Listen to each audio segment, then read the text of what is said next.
bialNu mel tha gadu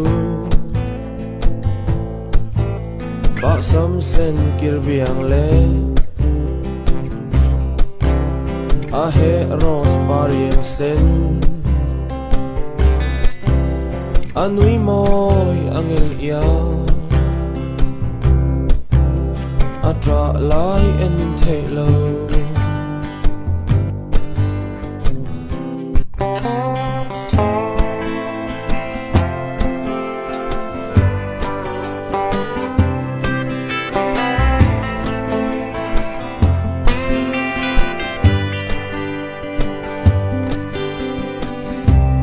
mel tha ka ti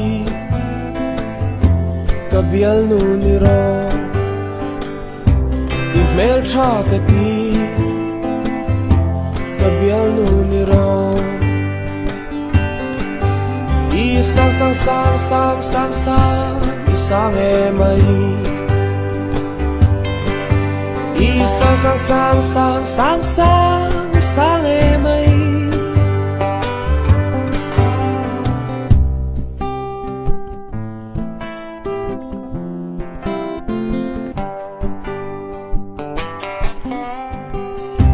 ka mel tha ti ro ka bialNu ni ro ka mel tha ti ro ka bialNu ni ro ka zai zai zai zai zai zai ka zai an tri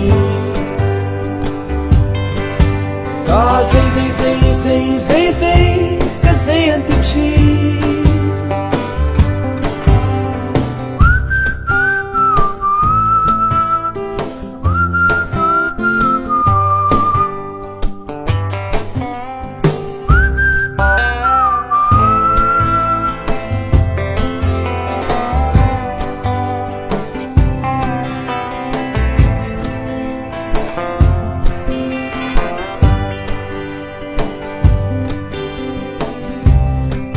sa ti ro